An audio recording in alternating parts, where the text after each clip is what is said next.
What's up, everyone? Along with Anthony Morrow, I am Colby Daniels. I feel like we got to start this thing this week with an apology, or at least I need to apologize.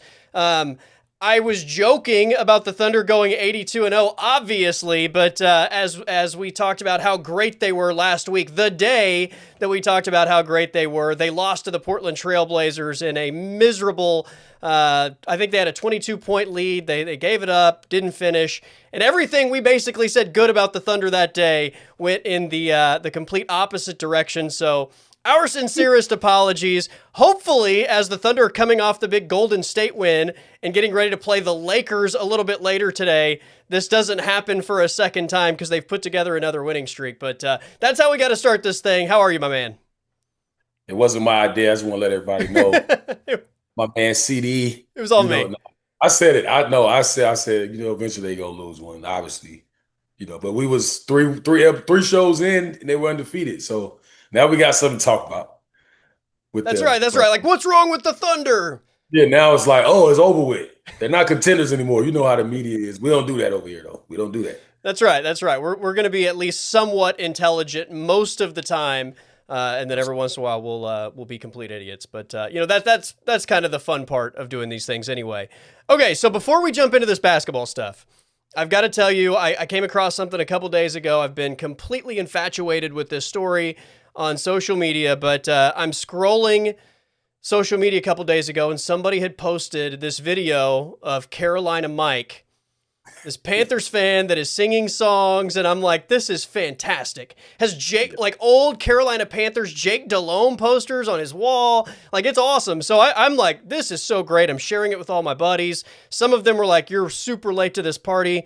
Okay, fair enough. I'm busy. I don't have all the time in the world, but I loved it. Then I started coming across these other videos where he's at the Panthers games. He actually meets Jake Delhomme, Jonathan Stewart, former Panthers running backs on the sideline singing with him. Like, it's fantastic. For those of you that are late to the party like me, check it out on social media. But I texted you about this earlier today, and that's your guy, huh? That's my guy, man. I don't know him personally. I'm gonna say that like that, but yeah, man, he's been around for some years. Like maybe as far as I've known, social media, maybe like 2 or 3 years. And it was funny then, but it was like really like a local viral thing. And now my man Carolina Mike is a real like national superstar. He really put his shot on the map. But I love it so much because if you know anything about Charlotte, it's really like a kind of a bubble city. So like when we get something like that goes national, like the city really like hangs on to that. So I mean it's funny, but he's also like a staple within the Panthers. Anytime you get a fan like that associated with your team, you had the guy, I forgot if it was damn. It may have been the Ravens, like the guy that sat and slept on the roof until they Yeah, won a yeah. game or something. Until they got a touchdown. I think Trent Dilfer was the quarterback. And that kind of stuff carries into the team. It carries into the community, the locker room, and everybody kind of rallies around those guys. And that's what he represents for the Panthers, especially this year, because we 500, we 5-5. We had caught some real momentum in the last few weeks, and he was right in the middle of it. Yeah. So I got to support Carolina Mike. I'm trying to figure out where Carolina Mike is, man. I'm trying to get him on my podcast. We got Charlotte on the Scene podcast. We got to get Mike on that, You man. gotta get when you do. Let me know because I gotta watch. When he met Jake Delhomme and he like basically gets down on his knees like I'm not worthy type thing from Wayne's World. I was dead. And Jake Delhomme's face is also just fantastic because I like the whole time I'm thinking like who's a Jake Delhomme fan? Like that's so random. Hey, you know what's crazy? If you look at all the quarterbacks we had in our history, he the second best quarterback Oh we yeah, ever he's had. a dude for sure. Yeah, took him to a He Super nowhere Bowl. near Cam, but at the same Right. time, I mean, Jake was right there with mid in between the mid and the top tier quarterbacks for a bunch of years for us. So I'm like, look, that's how you know you're a real Panthers fan No because doubt. a lot of people call Jake Delhomme. I haven't seen Jake Delhomme face in I don't know how long. So to Exactly. see him in Carolina, Mike, now people talking about Jake DeLong on all these sports shows now. Yeah, bring his stats up. You know what I'm saying? So it was cool. I love moments like that. But that's what's the beauty about the middle of the NFL season, man. Yeah. So It's And cool. it's a great thing about sports. I mean, bringing people together and everybody bonding over something like that. Super fan that gets to like live out his dreams, meet his heroes, and it's just it's a cool story. I absolutely was eating up all the content on social media. All right, so let's talk about these Oklahoma City Thunder, 11-1 blowout, dominant win over the Golden State Warriors. Again, I hope we're not jinxing them because they play the Lakers tonight. Once again, no Lou Dort available. Aaron Wiggins is out again. J-Dub still hasn't made his season debut, but they obviously lost the game to Portland, and since then they have put it on everybody in their path. Right. Usually you see teams that get off to those kind of starts and they lose one like that to a team that they were the over, obviously. Some teams you could tell when something's wrong. And that didn't look like something was wrong. So you knew they were gonna be able to bounce back. The last two games they played, they done won, in a large margin. So tonight's gonna be a test, obviously. I'm looking forward to seeing Shea and Luca, head go head to head, man. I'm really looking forward to that. But J Dub will be back soon, I'm hearing. Unfortunate about Nick. So we just gotta, I don't know. They gotta keep the same mentality that they have right now. We got Zay, I mean, it is what it is. It's part of the season. People don't realize what kind of toll that takes. Even, you know, with the win streak like that, the toll that takes on you not physically with the travel and the games, but all the media like, oh, y'all gonna keep this up? Golden State won I think 24 games in a row that year. They won it, but lost to Cleveland when they beat us in 6 games or 7 games. So I mean that take a lot. That's like a season within the season. Yeah. So I mean, I think they still. I mean, I looked at the power rankings, and I've been kind of really following. Shout out to my guy, Coach Jamal over there, Orlando Magic. I saw they just cracked the top 10. OKC still number one. I don't see nobody creeping in on that with them. It's a lot of teams playing really well that you kind of like wouldn't think would have the record right now that they have. But the only thing I can tell you that's like clear cut, sustainable contenders. It's a few of them, but number one is going to be the guys. It's OKC right now. I don't really. I see some young talent, but I call them, they babies, they puppies right now. They not, Yeah. they're not ready to take that Minnesota, Orlando, um, Houston, kinda in there. They got some vets. We'll see what happens though. Long way to go. Long way to go. Obviously, when Oklahoma City loses the second of a back to back, sometimes you get a pass for something like that. It's the second of a back to back. Some Yeah, people though like don't accept that as a reason to lose a game. Right? It's like, well, they're paid to play basketball. That's all they do. It shouldn't matter if they played the day before. So I'll pitch this to you. Like, what is the toughest part of a back to back? Is it the physical aspect? Is it just mentally getting up for the second day in a row? Like, what is the toughest part of it when, like that you would argue with people when they say, well, I mean, you're paid to play basketball. Who cares if it's 2 days in a row? yeah, but see, that's the thing. Fans don't understand. And shout out to my brother Lou Williams who made this point a few years ago. He said, "We have to play basketball when we don't want to play basketball." So like you can go play basketball any day, anytime you want. Like we have to do this. It's like a banker has to go in the office every single day when he doesn't want to go in the office every day. But it's just the same thing. It's an occupation. It's a job. It's a blessing, of course. But that's what it is. So when you have those comments, it is. But I wouldn't say the toughest thing is just like you have to learn. It's a mental thing. Basically, it's not nothing physical. You work out every day. You in the gym. You play through soreness and pain, or you play through fatigue, mentally and physically. Anyway, you kind of get used to that as part of it. So I don't think I would just say mentally knowing what your routine is going to be. All right, I know we got 3 games this week that we go on the road, play a game on the East Coast, and then we get 2 days off. We got a back to back against Philly and New York or something like that. So it's like after that Philly game, your routine is different, knowing that you gotta fly or something and go play, even if you gotta fly back to Oklahoma or wherever you playing at, you fly back. Your whole routine is different, knowing that you gotta get up. So it's like a mental routine thing. And it could be tough if you never adjust to it, but I can't tell you one guy that didn't adjust to haven't had. We played that lockout season, for example. Like we had back to back games. Like everybody had to play at least three games back to back. Now that was crazy. That was brutal because that third game, everybody was. You could see the look in everybody's faces, like from the towel guys, from the equipment managers to the coaches to the players to everybody, the security guards. Everybody just was like the look on their face was like running on fumes. Fans are You looking know, at the roster like, who's that guy? I've never seen him play before. exactly. You got to think, man. I mean, I've been on teams with, I was on a Golden State team where we had to have two guys just sit on the bench in their warm-ups and they were injured. I was one of them. So they played five guys the whole game.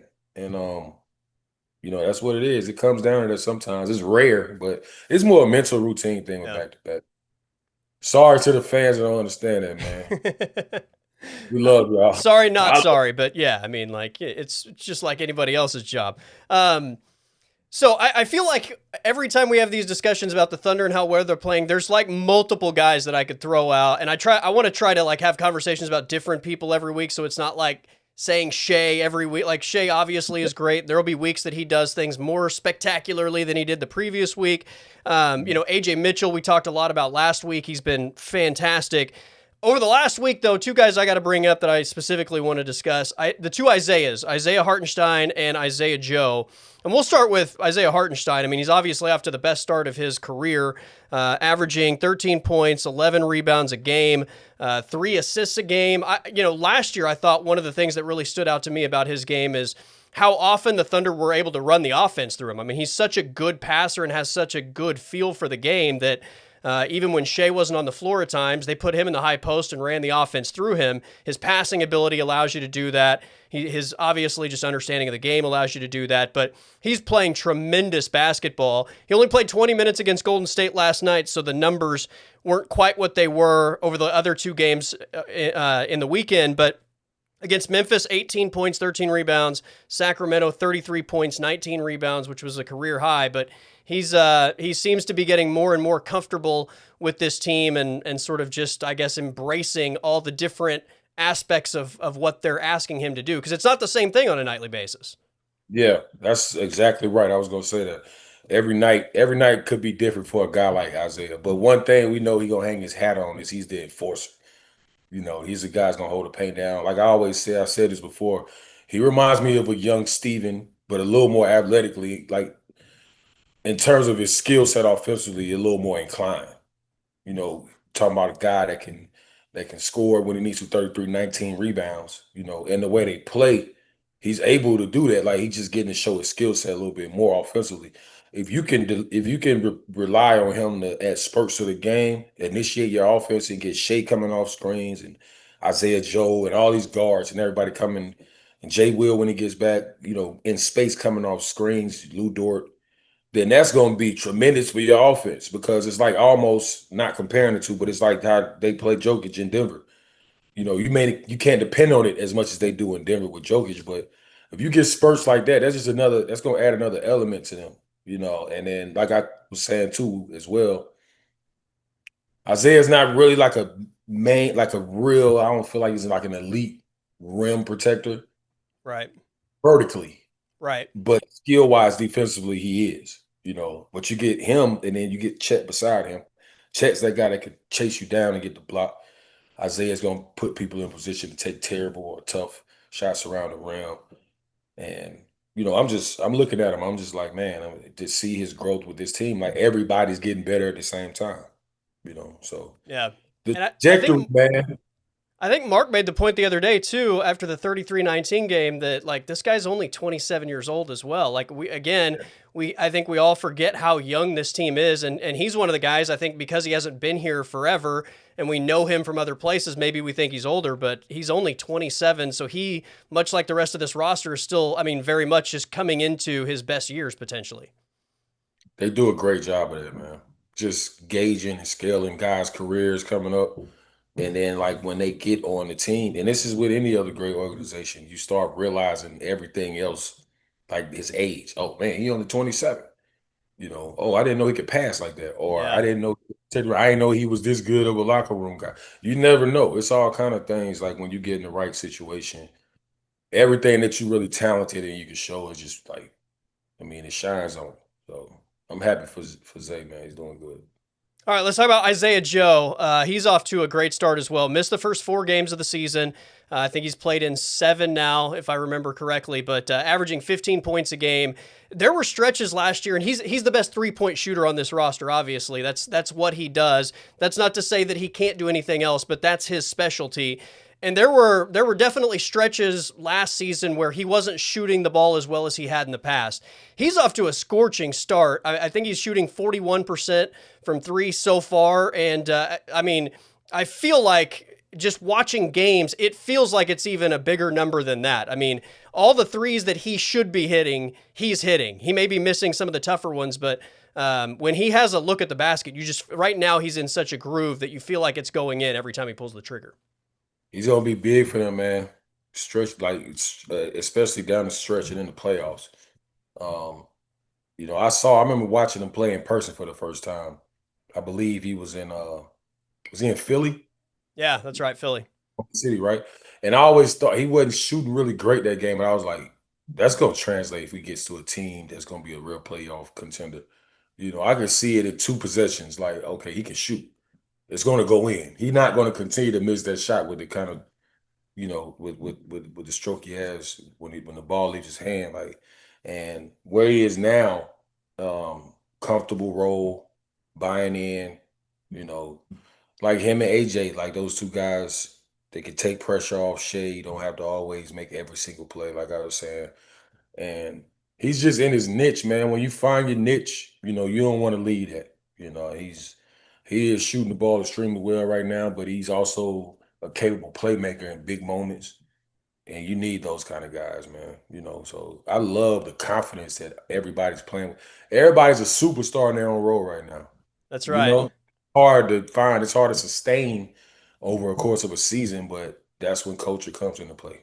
All of those guys looking good, and they really holding themselves accountable. Everybody You know, embracing their role and playing it to the highest level I think possible. You can speak on this because you mentioned confidence with Isaiah Joe. That's a big part of shooting and having the confidence to pull the trigger when you need to.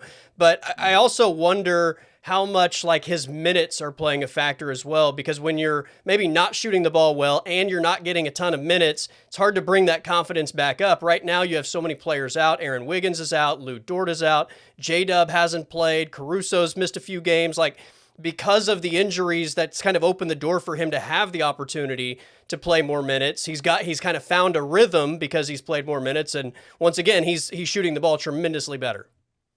it's just about staying in your same routine.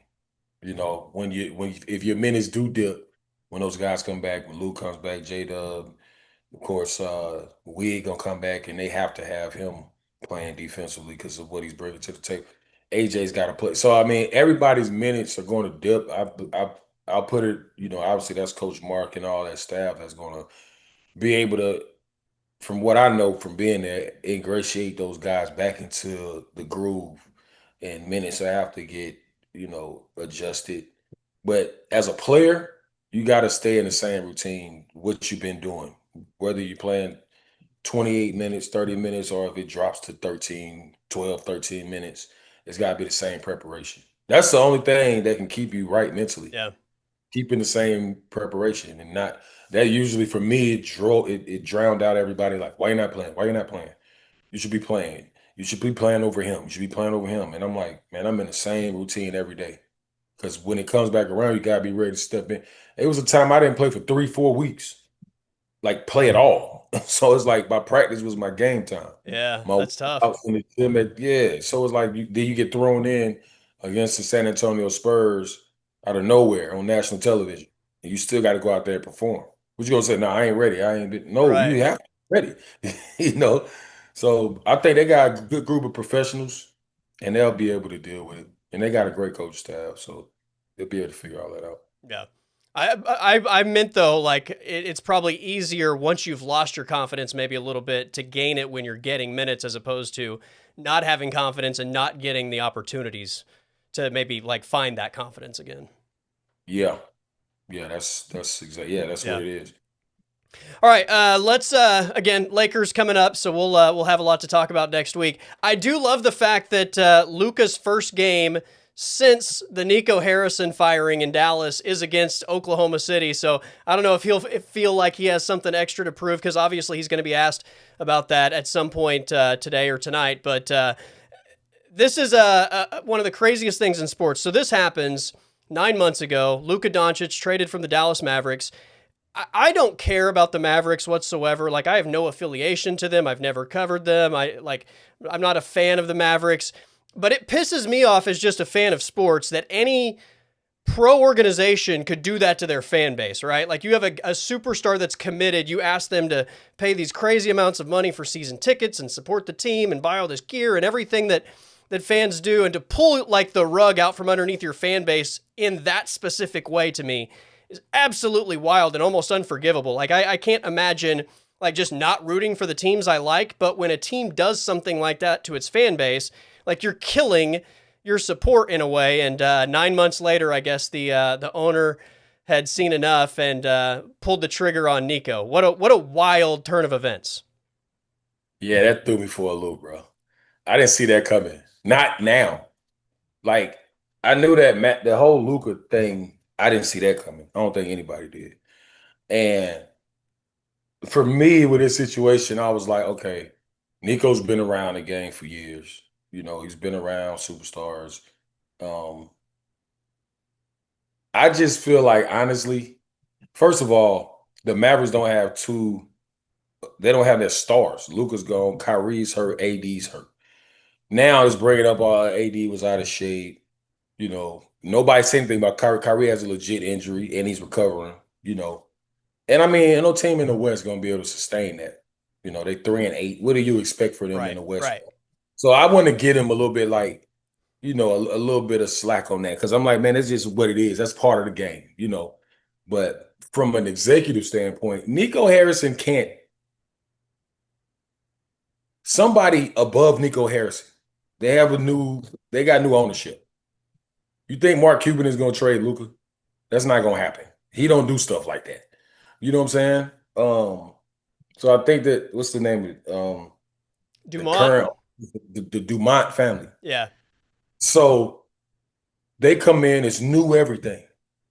So it's like, okay, we're not going to take the blame for this, because we're not going to have to be in front of a camera every day. Right. And we don't have to be at the games every day. We don't have to walk into the arena and get booed every day as a GM. We don't have to worry about that as the owners. We somewhere upstate at a cabin with our family watching the games. We ain't got to worry about that. Somebody got to take the fall for this. I'm not putting it on the coaches. I'm not putting it on Jason Kidd and them. I'm not putting it on the players that's out there playing and have to deal with their teammates, their two best players being hurt. I'm not. But somebody going to take the blame. And it just happened to be Nico. Now, do I think he'll be a GM somewhere again? Probably not. Will he be an executive somewhere? I think he can do that. So I'm just saying, it's really what it is. Yeah. I think that, it's just he kind of had to fall on that sword, man. And it was unfortunate, but I do feel like with that trade being made, I don't know how that came about or how much he was involved in that decision to pull the trigger on that. I just know I probably would have definitely not did that. Then he comes out, they're trying to get Ant-Man, they was trying to get Wemby. I'm like, yo, they was really moving like it's 2K. Like, just create a season and just do something. I'm like, bro, that's crazy. So, now, it's all behind them. I'm like, it's talks, maybe they trade AD, and all things involved in that trade may have to move out of that building. You got Nico out. We already traded Luka. AD's there. Is he going to be healthy? They already saying he out of shape now. I'm like, Right. He's been out. How's he out of shape? You know what I'm saying? So I don't know. I think you may have to move off of them, but I don't think they're going to get what they think they'll get for AD at this point. The problem with that move is, if it's going to work, it's going to have to work long term. And nobody was going to be satisfied with anything but success immediately. So you were doomed from the beginning, because you had just gone to the NBA Finals, right? You're at the Finals. Luka's playing hurt, or, there were a lot of different things said, but they made it to the NBA Finals, lose to the Boston Celtics. He gets traded halfway into the following season. even if it's a home run trade 2, 3 years from now, it was always going to be a failure immediately because odds are you're just not going to have the chemistry immediately, even if AD's not hurt and Kyrie's not hurt, where you're able to like put it all together and get back to the finals, on top of the fact that you piss off your entire fan base by trading away, a young superstar that wants to be in that city. And so when you hope that like the winning maybe like curbs their appetite for blood, and now you can't even rely on maybe winning some games because everybody's hurt and you're losing games. Like it was a no-win situation, I think, from the beginning. And the fact that they couldn't even put players on the floor to try and at least satisfy the fan base with some wins was the final nail in the coffin. Yeah, he was on a short leash. I think he knew it though. Yeah. Overall, I think he kind of knew it. They put the camera on, he didn't look right. It wasn't like when he first took the position over there. So I think he just felt it. Like, who wants to walk into the building like and get, you basically get threats and all kind of stuff, man. It was, but like I said, like that's what I think he could be a high ranking executive somewhere with a position somewhere else. Maybe not, like I said, like the GM, but at the same time, some places is just not made for certain people. Like when I think Nico Harrison, I don't think like kind of conservative Dallas. I'm thinking like Yeah. or Boston or New York. I'm not saying they'll reach out or something like that. I'm just saying in general, like just for what I know him from being associated with. So when that kind of trade happens, that's probably the worst trade in the history of the NBA. Like for real, can't think of anything else in my life. In my 40 years on Earth, I can't think of anything. So like, especially in a place like that, where like with Dallas, you think the Cowboys, Troy Aikman, Emmitt Smith, Michael Irvin, Nate Newton, you think that. When you think the Mavericks, you think Dirk, no matter what. So I mean, when you get those kind of cities with that kind of fan base and that kind of loyalty to the team, and then Mark leaves, or he, replenishes his role or whatever, and or he takes a step back, you lose that, and then this all we have to stand on is Luka. He loves us, we love him. He a superstar. Well, he was out of shape. I'm like, okay, that's got to be coming from somewhere else. Nico's not saying that. So where is it coming from? They got to be in-house. Somebody wants this to be heard about their superstar player, generationally talented guy. I'm like, he was 28 and 8 when he was out of shape. So now he goes to LA and they call him low carb Luca now, and he's 41, 12, and 9. I'm like, what you think he was gonna do? He got a chip on his shoulder, Yeah. he's in and he's in Los Angeles. So I mean, at the end of the day, he's the real winner of the trade, in my opinion. Everything else with AD being hurt, all the other drama in Dallas. He's like, well, I'm in LA. I miss y'all. I love y'all. I'm always be a legend there. Nico can't go to the grocery store in Fort Worth. You know what I'm saying? So No it is doubt. what it is. I don't know. I think it's going to end up being okay. I just don't know because the Lakers don't have any. I don't know what kind of first round picks until they talking about 2030 and stuff. I'm like, I don't know what's going to happen, but you got your star, you got your coach. I love JJ and what his staff doing over there. They could build off that. Yeah. All right, let's wrap up with a few fan questions, and then I've got one as well. If you guys want to submit a question at Colby_Daniels on Twitter, and we will put those into the show every week. Okay, so this one's from me because we were talking to Alex Caruso yesterday as OKC was getting ready to play Golden State, and he was asked something along the lines of like, what is the toughest part of having to defend Steph? And his answer was like, the range obviously just stretches you out and he takes a bunch of crazy shots. You never know when he's just going to pull up out of nowhere. So you have to be ready for the shot at all times, not to mention his handle. And so he like had this long answer about how tough Steph is to defend. So my question to you is, did you have somebody like outside of Steph Curry? Was there ever anybody that you were just like, man, I hate defending this guy. He's such a problem. It was the guys that play like me. Like I play like them, but the guys that had similar games to me, like Ray Allen, I hated guarding him. I mean, it's different. Like I'll break it down to like JJ Redick, because I had to guard him in college too.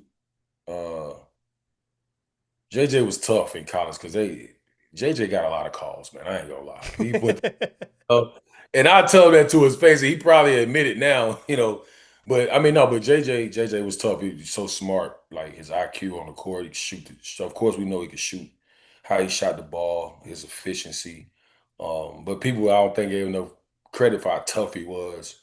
With that reputation as fearless. So he was relentless. You always had to be on point, and it was hard to score and have to guard him in college. And then obviously the NBA is a little different, and he found his niche in the league for real.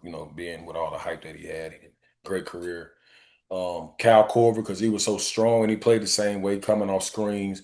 They run little plays for him. Like people don't realize, like when you think Cal Corver, people don't realize. I'm like, yo, Cal was 6'8", like 230 solid pounds, strong as hell. That's how he got his separation. He wasn't really quick.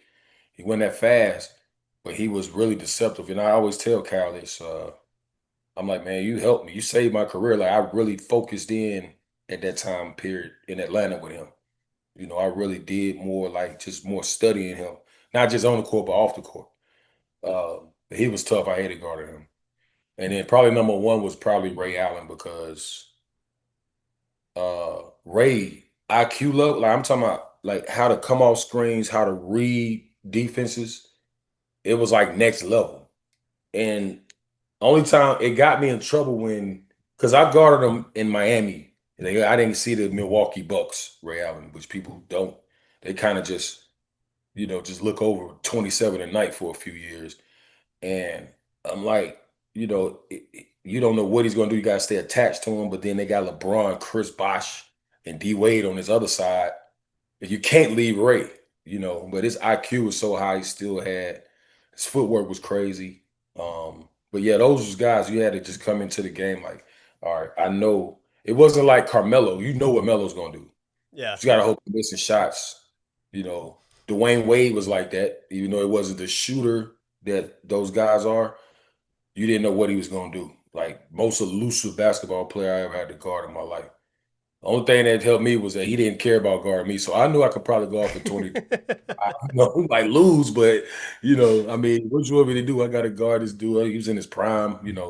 Obviously earned his, Hall of Fame, Yeah. all that. I Yeah, mean, those guys, man, you got to know what you're gonna do. You got to kind of come up with a plan, at least kind of slow them down, or not let them get as many looks, free and clean looks. all right.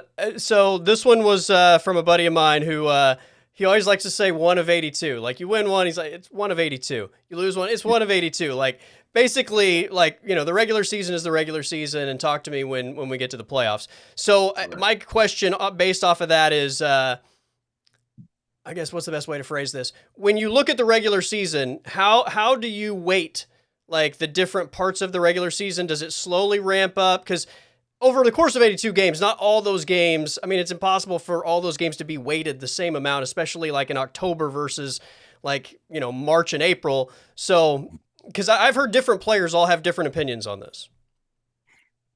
I'll say for me, it's like it's almost like you kind of just feel it during certain parts of the season.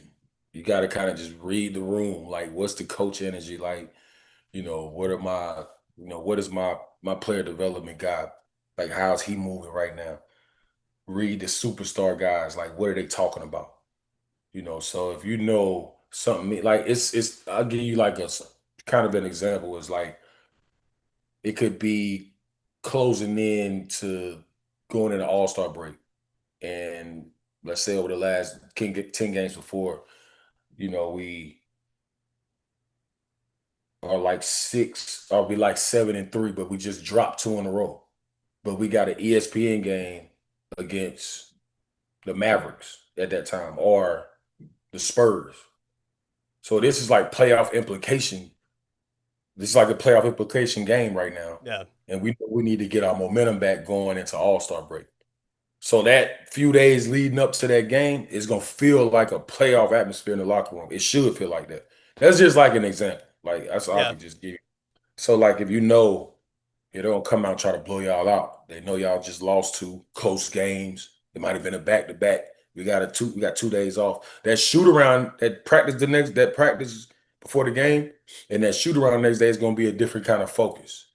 Like certain stuff you might have been talking about last week in the locker room. We probably ain't even thinking about that right now. Like we need to beat them. We're going to All Star. gonna come out, we're gonna stay on the roll. Then you might go into like a 13 game win streak or something like that. But that's the kind of like feeling that you just get. Everybody's locked in at one time, and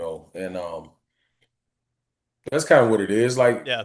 if you lose to a team you should beat early in the season, I mean, we lost to Orlando and everybody was pissed off. But the next day, it didn't feel like this is going to be like a snowball effect of losing, you know.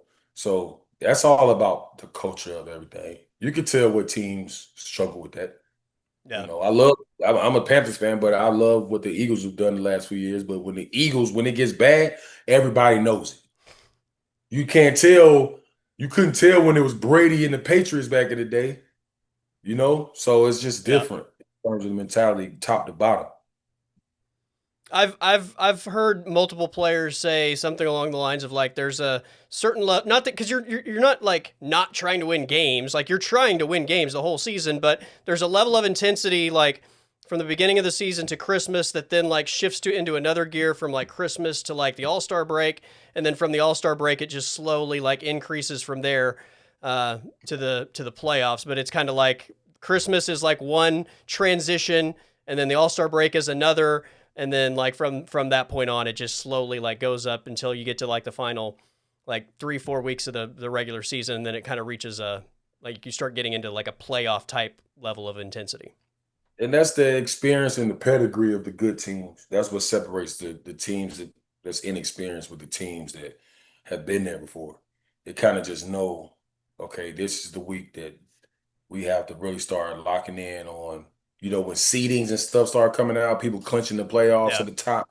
Now it's like, okay, now we got to really go into overdrive with what's going on. So you just kind of know it. If you've been around it long enough, you'll figure it out.